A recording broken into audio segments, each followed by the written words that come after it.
एक बार एक भिखारी अपने जीवन को लेकर बहुत परेशान हो चुका था। वह अपने जीवन को लेकर बहुत दुखी रहता था, क्योंकि उसे अपने जीवन को चलाने के लिए भीख मांगना पड़ता था। उसे अपने हर छोटी छोटी आवश्यकताओं को पूरा करने के लिए भीख मांगना पड़ता था। इसी बात को लेकर वह बहुत दुखी रहता था। उसे अपने गरीबी से बाहर निकलने का कोई रास्ता नहीं मिल रहा था। वह दिन भर इस गरीबी से बाहर निकलने के बारे में सोचता रहता, पर कोई रास्ता ना मिलने पर निराश और उदास रहता। उस व्यक्ति के घर से कुछ दूर भगवान बुद्ध रहते थे। वह व्यक्ति देखता कि उसी की तरह दुखी और निराश लोग, जो कि विभिन्न चिंताओं से चिंताग्रस्त रहते थे, वे सब भगवान बुद्ध के पास जाते और जाते समय उदास और निराश होकर जाते। पर वापस लौटते समय भगवान बुद्ध ना तो उन्हें सोना चांदी, ना तो धन दौलत या अन्य कोई वस्तु देते थे, पर वे सब अपना खिला हुआ चेहरा लेकर वापस लौटते।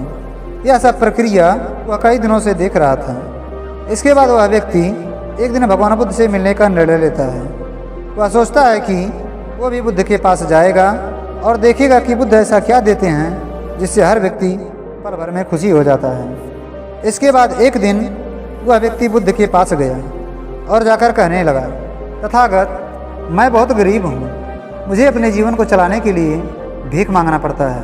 मैं इससे बाहर निकलने का लाख कोशिश करता हूँ, पर निकल नहीं पाता। मैं भी दूसरों की सेवा करना चाहता हूँ, पर कर नहीं पाता।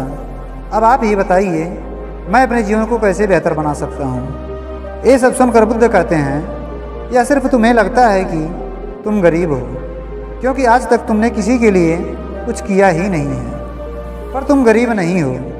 तब आदमी कहता है, पर भगवान, मेरे पास देने के लिए तो कुछ भी नहीं है। तब बुद्ध कहते हैं, हे वत्स, तुम्हारे पास लोगों को देने के लिए बहुत कुछ है।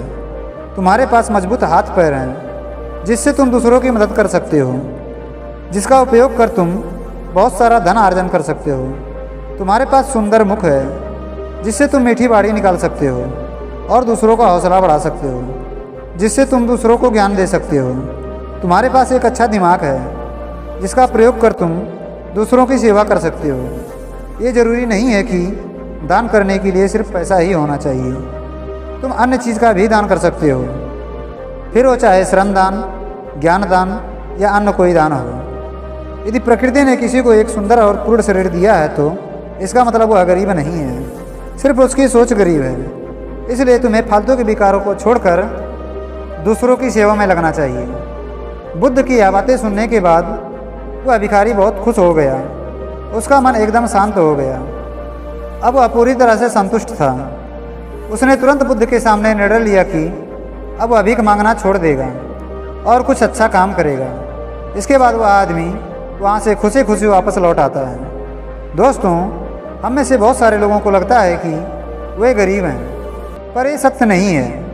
प्रकृति ने हमें पूर्ण शरीर दिया है, जो कि अमूल्य है, जिसका कोई मूल्य ही नहीं है, जिसका उपयोग कर हम अपने जीवन को बेहतर बना सकते हैं। अगर हम इसे भूलकर अपने गरीबी पर ध्यान देते रहे, तो हम कभी आगे नहीं बढ़ सकते।